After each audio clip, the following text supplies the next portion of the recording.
Deep in the secluded hills of north-central Massachusetts, there's a place called Dunwich.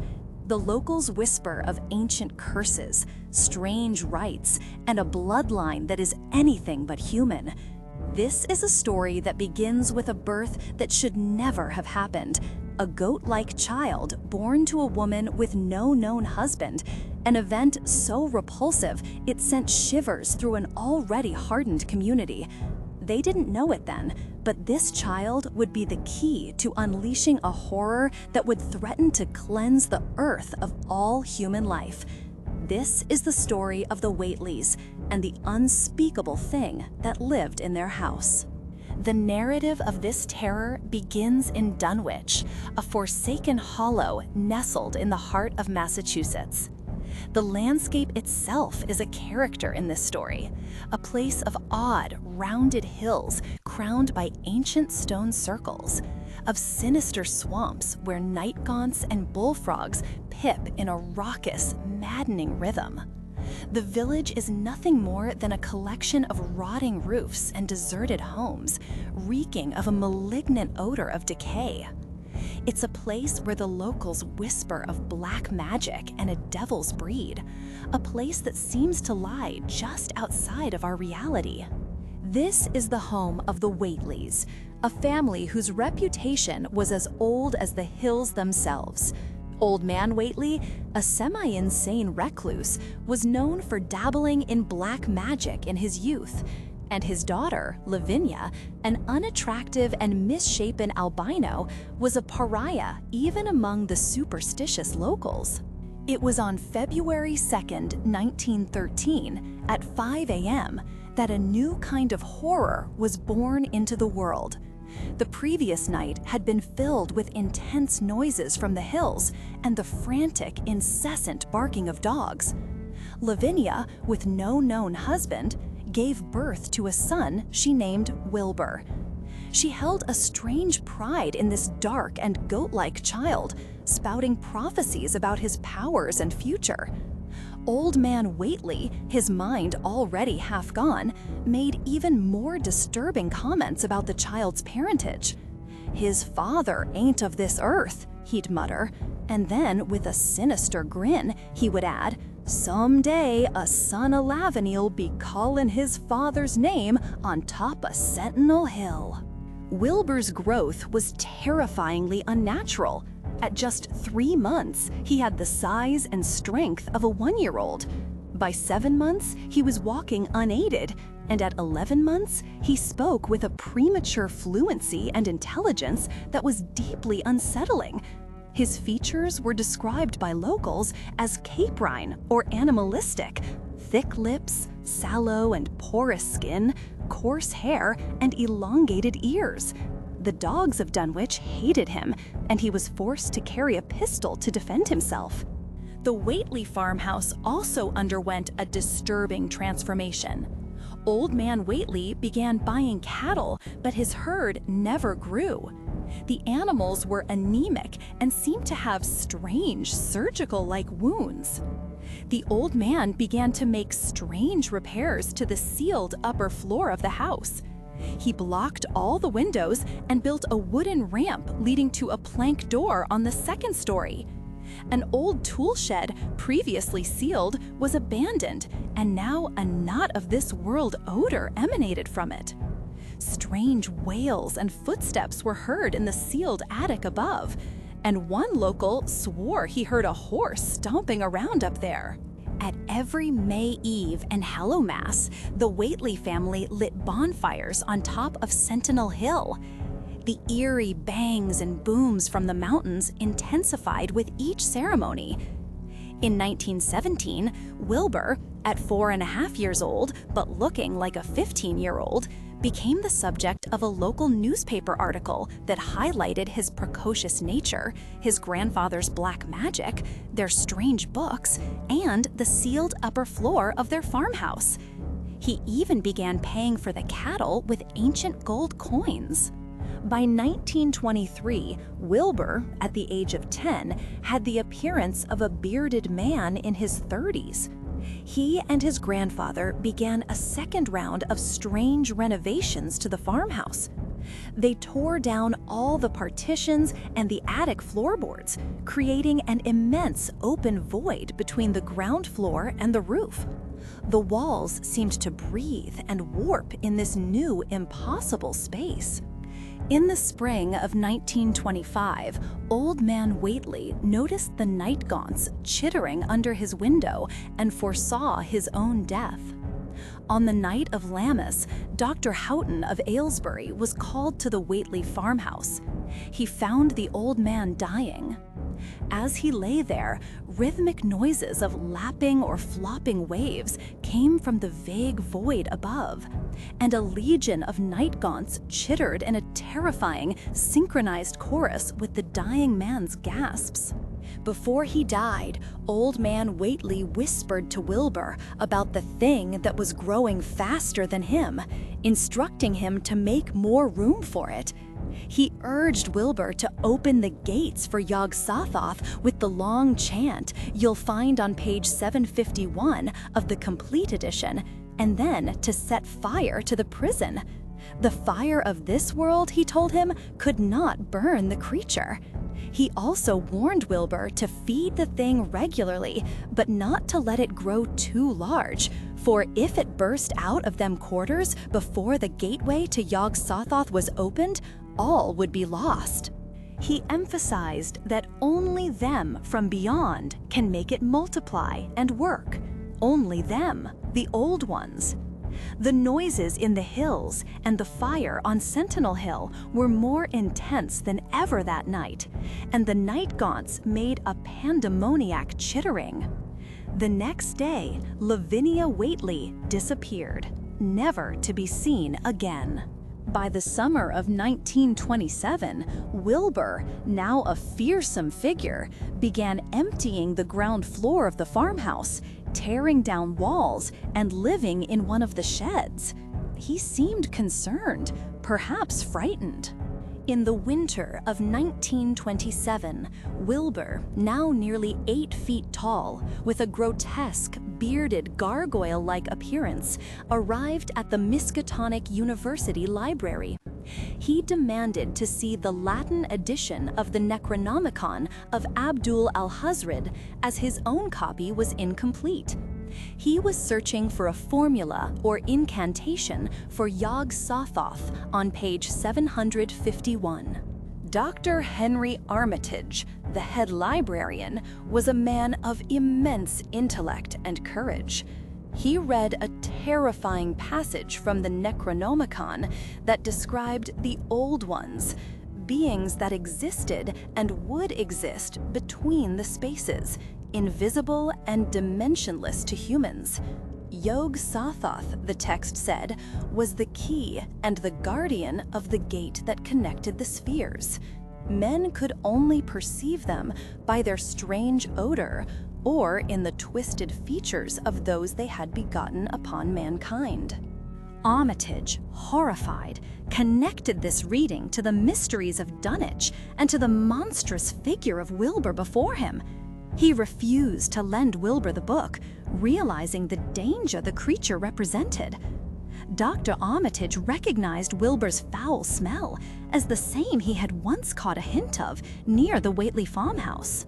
On the night of August 3, 1928, Armitage was awakened by the fierce cries of the university's guard dog and a scream that could not come from any being born of Earth. He, Professor Rice, and Dr. Morgan rushed to the library, where they found Wilbur Whateley dying on the floor, mauled by the dog.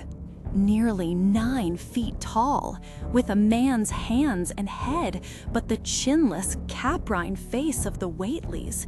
The rest of its body was a teratological abomination, a chest covered in a reticulated, leathery skin, a back mottled yellow and black like scales. Below the waist, it was covered in coarse black hair, with a score of gray-green tentacles ending in red suckers, rudimentary eyes on its hips, and a purplish, ring-marked trunk in place of a tail. Its blood was a fetid, yellowish-green ichor. The dying creature mumbled fragments of the Necronomicon. Ngai, Ngaha, Bug Shagog, Yaha, Yog Sothoth, Yog Sothoth. The night gaunts outside chittered in anticipation, but when the monster finally expired, its body quickly shrank and disintegrated into a sticky whitish mass, with no skull or bony skeleton remaining. Wilbur's death was only the prelude. His diary, written in an artificial and complex language, was sent to Miskatonic for translation. Armitage, deciphering it, uncovered the terrible truth. In a 1916 entry, a young Wilbur, with the appearance of a 12-year-old, wrote that the thing upstairs was more developed than he had thought, and that it hadn't much of an earthly brain.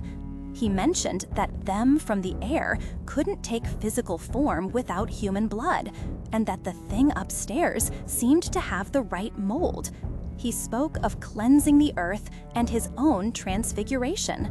Armitage realized that the thing was an interdimensional entity that the Whateleys intended to release. It had not been fed since August 2nd, when Wilbur died. On September 9, 1928, the Dunwich Horror was finally set free. The night gaunts shrieked and dogs howled. A farmhand found gigantic footprints the size of barrel heads near the Whateley house, which was now all exploded. The creature rampaged through the countryside, leaving behind a trail of destruction, a nauseating stench, and livestock nearly drained of blood. The thing could scale sheer cliffs and leave 30-foot tracks in the brush. The three scholars of Arkham, Armitage, Rice, and Morgan, accompanied by a group of terrified villagers, tracked the creature to Sentinel Hill. As they faced the abomination, it was described as bigger than a barn, all made of twisted ropes, all like a big chicken's egg, with dozens of legs like hogsheads that half closed when it stepped, not solid, all like jelly and made of separate twisted ropes, great bulging eyes all over its body, 10 or 20 mouths or trunks coming out of the sides, big as stovepipes, and all of them waving and opening and closing, all gray, with rings half blue or purple, and God in heaven, that half face at the top. As the men chanted, the night gaunts chittered wildly. The sunlight faded, and a purplish darkness descended. Deep, guttural, non-human words came from the altar stone. Yenai, Yenai, Flufk Kunga, Yog Sothoth. Then the creature shrieked in English, ya, ha, ya, nga, Hugh, help, father, Yog Sothoth. The thing was gone, divided into what it was originally. It was a force that does not belong to our part of space, and its tiniest fraction was matter. It was a twin brother of Wilbur's, but it looked more like the father than he did. Armitage, having witnessed the horror and its origin, plans to destroy the altar stone and the stone circles with dynamite. He warns that a family like the Whateleys could again open the gates and exterminate the human race. The town of Dunwich still stands, but the scars of that terrible summer remain. The Whateley farmhouse is nothing but a ruin, a monument to an evil that almost consumed the world. Dr. Armitage destroyed the stone circles, but did he truly stop the horror? Or was he merely closing a door that was already wide open? What was the true parentage of Wilbur Whateley's twin, and what was it waiting for? Could there be other dark bloodlines in forgotten places, waiting for the stars to align just right? Leave your theories in the comments below. Don't forget to like and subscribe so you don't miss our next dive into the unknown.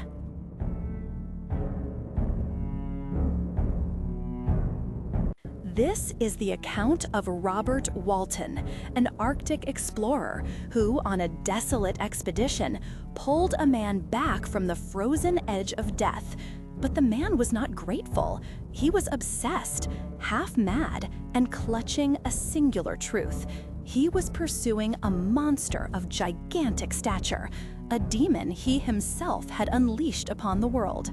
Walton's rescue was merely the final stage of a years-long chase that began not with an ancient evil, but with the hubris of a man named Victor Frankenstein.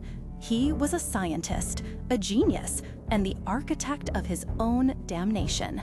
This is the chilling, true story of creation, abandonment, and the fatal price of forbidden knowledge. Victor Frankenstein was born into a life of privilege in Geneva. He grew up adored by his father, Alphonse, and shared a profound fraternal bond with Elizabeth Lavenza, an orphan his mother rescued in Milan, his constant companion and more than sister. His only close friend outside the family was Henry Clerval, a boy of noble spirit drawn to poetry and romantic tales. While others sought comfort in the known world, Victor was consumed by an insatiable thirst for knowledge, a dangerous obsession to uncover nature's deepest secrets. At the age of 13, he became obsessed with the ancient alchemists, Agrippa, Paracelsus, and Magnus. He sought the philosopher's stone and the elixir of life, studies his father dismissively called trash. The tragedy that shifted his focus arrived in a violent lightning storm. At 15, Victor watched as a bolt pulverized a massive oak tree, introducing him to the power of electricity and galvanism. This sight, combined with the guidance of a professor who illuminated the principles of modern science, caused him to abandon the archaic quest for alchemy and dedicate himself to the explosive potential of modern natural philosophy. Victor's first great sorrow came with the death of his mother, Carolyn, who contracted scarlet fever while nursing Elizabeth. On her deathbed, she extracted a final promise that Victor and Elizabeth would one day marry. Immediately following this devastation, Victor departed for the University of Ingolstadt. At Ingolstadt, he was initially ridiculed by the abrasive Professor Krempe for his past studies, but was then deeply inspired by the kinder, more profound Professor Waldman. Victor's genius flourished. He achieved great proficiency in chemistry and natural philosophy at a speed that astonished his peers. Driven by an obsession with the origin of life, Victor soon surpassed simple science. He began a repulsive study of natural decay and the corruption of the human body, dedicating endless hours to the desolate silence of dissecting chambers and charnel houses. His purpose was singular. He discovered the secret of how to confer animation upon lifeless matter. Consumed by his discovery, Victor decided to use this forbidden power. He resolved to create a living being, opting for a gigantic stature, about 8 feet tall, to simplify the manipulation of minute parts. He plunged into a feverish, unhealthy labor, neglecting his health, his friends, and his grieving family. He scavenged his materials from the most unholy sources, dissection rooms and slaughterhouses, driven by a frenzied and unnatural zeal. On a dreary night of November, Victor witnessed the culmination of his monstrous effort, the creature's birth. The being's body twitched and life surged into the inanimate flesh. But the beauty he had envisioned vanished instantly. The creature's skin was a sickly pale yellow, stretched taut over his muscles. Its lips were black and unnaturally straight, and its eyes were watery and opaque. They were the eyes of a monster. Overwhelmed by horror and indescribable disgust, Victor fled the laboratory. He was tormented by nightmares of death and desecration. The next morning, Victor returned to his room and saw the creature, the miserable monster, trying to reach him. Victor ran. He fled his creation in terror, collapsing in the street where he was met by Henry Clerval, who had just arrived in Ingolstadt. Clerval's presence brought him momentary peace, but the stress of his hidden creation sent Victor into a violent nervous fever that lasted for months. Clerval, unaware of the true cause of the torment, nursed him back to health. Upon recovery, Victor discovered the creature was gone. Victor recovered, but delayed his return home, choosing to study Oriental languages with Clerval. In May, as they prepared to leave, a devastating letter arrived from his father. William, Victor's youngest brother, had been murdered. The boy was found strangled, the tiny miniature portrait of Caroline Frankenstein that Elizabeth had given him missing. Victor rushed home to Geneva. Arriving late at night, he visited the scene of the murder. As a violent thunderstorm erupted, a flash of lightning illuminated a colossal, deformed figure. Victor instantly recognized the filthy demon he had created. He knew with absolute certainty that the creature was William's killer. The horror deepened when Victor learned that Justine Moritz, the adopted young woman of the house, had been accused of the crime. The missing portrait had been found in her possession. At the trial, a miserable mockery of justice, circumstantial evidence mounted against Justine. Elizabeth pleaded passionately for her innocence, but the court condemned her. Victor, the true responsible party, was silent, paralyzed by the fear of being branded a lunatic if he revealed his secret. He visited Justine in prison, where she confessed to lying under pressure, hoping for absolution. Victor watched, consumed by guilt, as the innocent Justine was executed the next day. He considered himself the true assassin. Consumed by despair, Victor retreated to the valley of Chamonix, contemplating suicide, but was restrained by the fear of leaving his remaining family vulnerable to the creature's malice. He sought solace in the silent majesty of the mountains. Ascending Montanvert, he was suddenly confronted by the creature, who approached him with superhuman speed over the ice. Victor attacked him with a frenzy, calling him demon and vile insect. The creature, now speaking with terrible eloquence, demanded that Victor fulfill his duty as creator. He argued that Victor's abandonment had made him miserable and therefore evil. If Victor granted him happiness, he promised to be virtuous again. The creature demanded that Victor create a female companion for him. They retreated to a solitary hut where Victor was forced to listen to the creature's tragic history. The creature narrated its early moments of existence, a confusion of terror, cold, and hunger. He learned of fire, the source of both warmth and pain, and sought refuge in a hovel next to a secluded cottage.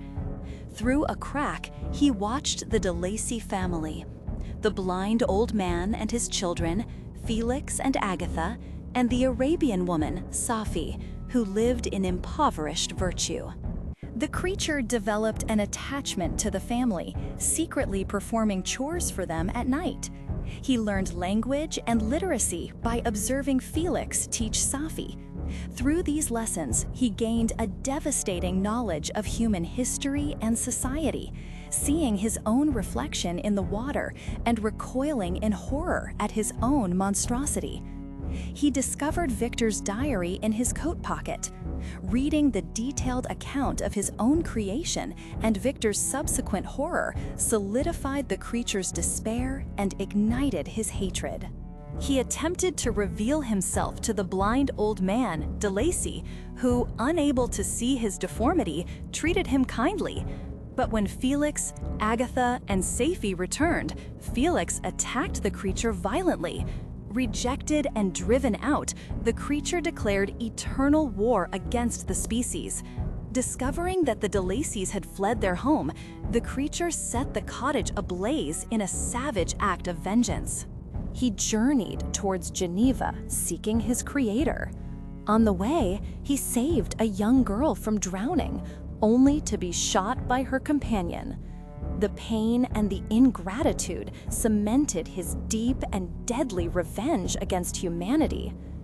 Nearing Geneva, he found William Frankenstein. Attempting to seize and educate the boy, the creature was met with William's screams and the fatal revelation that he was a Frankenstein. In a fit of rage, the creature strangled the boy. Finding the portrait of Caroline, Victor's mother, he maliciously planted it on the sleeping Justine Moritz, completing his descent into evil. The creature concluded his history by demanding that Victor create a female companion, promising to flee with her to the deserts of South America, never to trouble humanity again. Victor, horrified by the prospect of creating a second demon, eventually consented, fearing the creature's destructive power. Victor journeyed to a desolate island in the Orkneys to perform the repugnant task in secret. But as he worked, he was seized by paralyzing doubts. What if the new mate was more malicious? What if they reproduced, creating a race of devils that would condemn mankind? He looked up and saw the creature watching him, an evil smile on its face. Overcome by the horror of his promise, Victor destroyed the semi-finished female creature. The creature appeared, screaming in fury. "I shall be with you on your wedding night," it threatened before escaping. Victor, believing the threat referred to his own death, endured the inevitable. He married Elizabeth.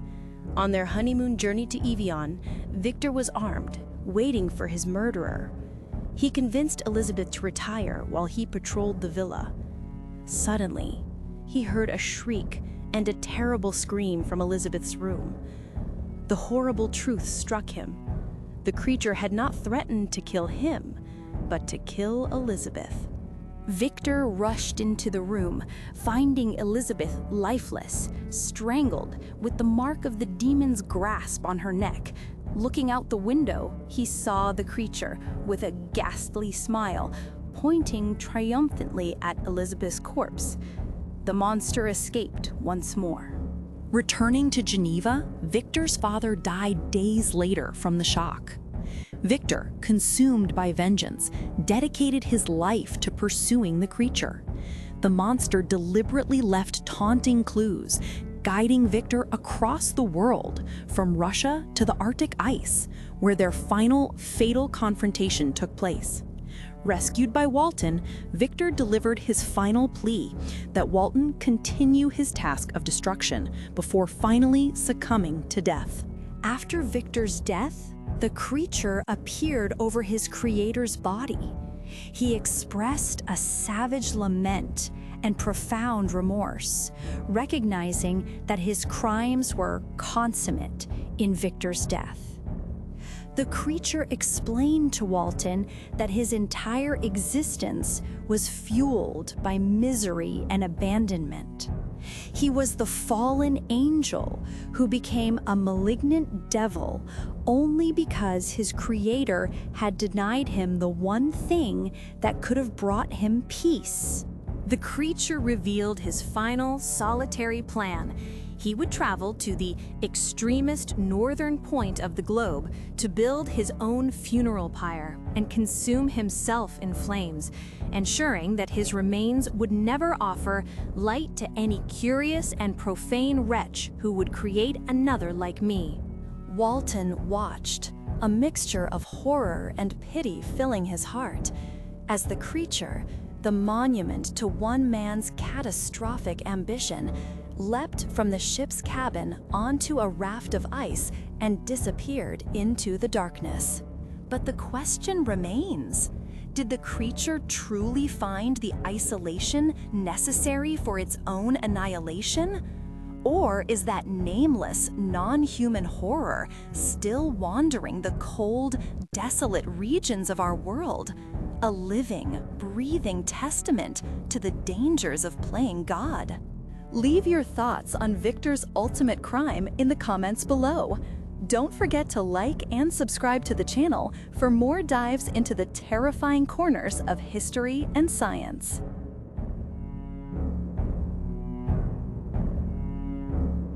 The cold settles differently in the Deep South. It seeps into the wood, the air, and eventually your bones. For David Hayes, the cold arrived at 1:17 a.m., a precise, chilling moment when the peace of his grandfather's old farmhouse was shattered. He wasn't haunted by a ghost. He was being stalked by a real person, someone who had watched his family for decades and who now had the keys to the house. The terror wasn't in the unseen, it was in the certainty that a complete stranger was breathing just inches away, waiting for him to open the door. David Hayes was trying to rebuild his life.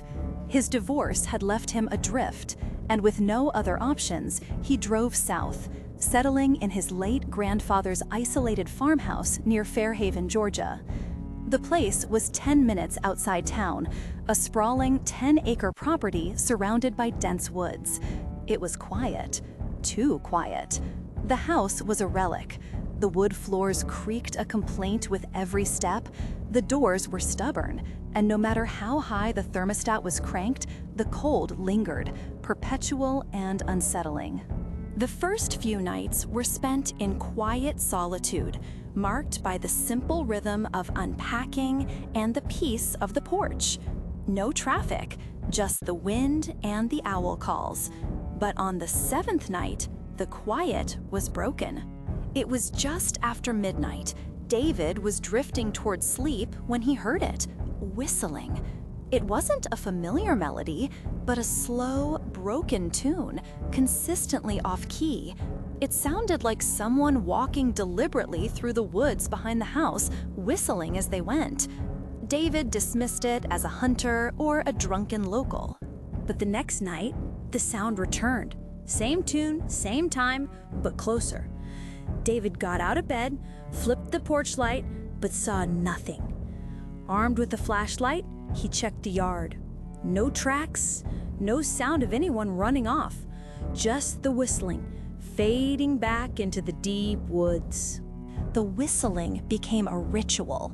It would start every night with unnerving consistency, precisely around 1:17 a.m. The exact minute was random, 1:15, 1:19, but the pattern was clockwork. David began to suspect he was being targeted. Someone knew he was alone and was deliberately terrorizing him. Days later, desperate, he called the sheriff's office. Deputy Miller, an old man who had served the county for decades, arrived. As David explained the chilling consistency of the time, the deputy got profoundly quiet. Miller looked David straight in the eye and said, "Your granddaddy used to call us about the same thing. Said someone was whistling around the property late at night, always in the spring. We never found anything. I figured he was just getting old, but now you're hearing it too?" The revelation was a punch to David's gut. He had no idea his grandfather had dealt with this for years. Deputy Miller advised him to keep all doors and windows locked and stay inside after dark. David did so, double-checking every latch. One night, he wedged chairs under the doorknobs, but the whistling only intensified. The unseen presence seemed to mock his defenses.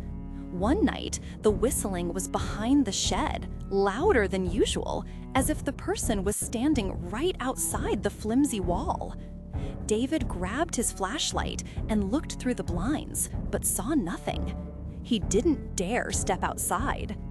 The next night, the 3 long whistles came from the front porch, right by the door.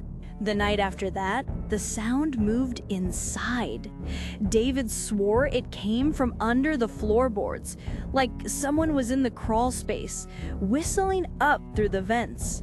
He didn't sleep at all. The next day, exhausted and pale, David tore through the attic, searching for any clue his grandfather might have left behind. He found a box filled with old, brittle journals. His grandfather's neat handwriting detailed the ordeal. The whistling had happened every spring for over 10 years. He never knew who it was, but was certain it was someone watching the house. His grandfather confessed to sitting up with a rifle across his lap, waiting. Crucially, the journals mentioned the whistling only began after his grandmother died, when the old man was finally alone. David's memories of the countryside were of a different era. He spent the first 8 years of his life in a tiny village where the population barely hit 90 people. It was a close-knit community. Everyone knew everyone, down to the license plates of the few cars passing through. As a small boy, he and his friend Kyle were allowed to wander unsupervised. One hot summer day, David and Kyle were desperate for cold soda. A kind old woman preparing mint tea for her upcoming birthday called them over. She offered to buy them all the soda they wanted if they would fill 2 plastic bags with mint leaves. The boys eagerly accepted, but the sun was brutal and the mint was scarce. Frustrated and sweating, they had barely filled half a bag when 2 tall figures approached them out of nowhere. The men were tall, at least 5'7", giants to the 7-year-olds, and dressed identically in black clothes with large hoods and tight pants. They looked young, under 17, but their expressions were difficult to read. "Are you kids both alone?" Kyle looked at David, making a subtle hand gesture, signaling they should leave. But David, being idiotic and eager for soda, missed the warning. "Yeah, we're actually looking for some mint plants," David chirped, asking where they could find a bunch. He had a sudden flashback of one of the men smirking at their naivety. The second man crouched and patted David's head. Kyle instantly pulled David back, asking sharply, "Who are your parents?" In that small village, this was a request to identify the entire bloodline. Kyle clearly didn't recognize these strangers. The men avoided the question. "Actually, we've seen a big field of mints. You see that hill over there? If you want, we could lead you to the field and help you fill those bags." David recognized the hill. He and Kyle used to play hide and seek in its woods at night, but he had never seen a mint field there. The only things that grew were corn, grapes, and watermelon. Again, the lure of soda outweighed common sense. David nodded eagerly, pulling Kyle to follow.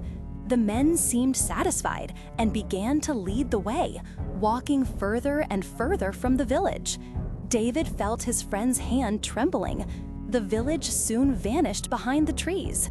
The forest was dense, and David realized there was no mint field. He was sweating, panic rushing through his veins.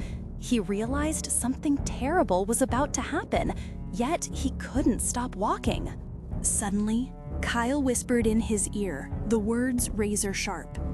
"There's something wrong with these 2. Run." That was the last warning. Kyle immediately sprinted downhill, dragging David behind him. They could hear the 2 men curse and start chasing them. David screamed, tears blurring his vision, running with a frantic energy he didn't know he possessed. He somehow ran the 2 kilometers back to the village without a single break. The men must have stopped chasing them as they neared civilization.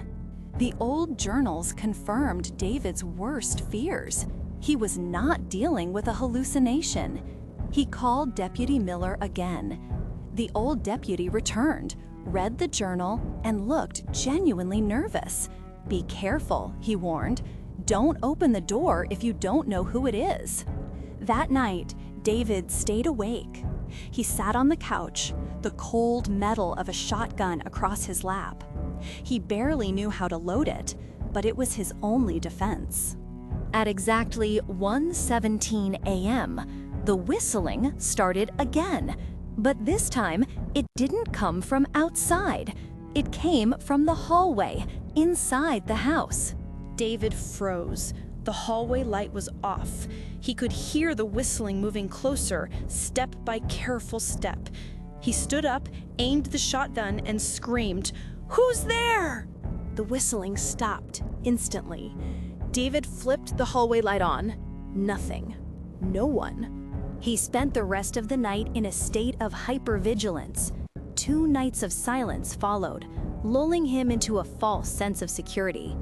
On the 3rd night, he went to bed, leaving the hallway light on. At precisely 1:17 a.m., he woke to a new sound. Knocking.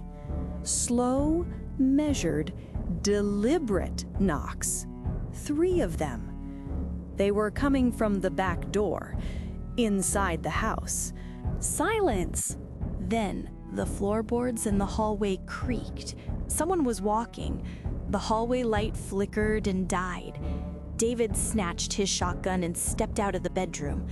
The hallway was pitch black, but at the far end he saw a figure.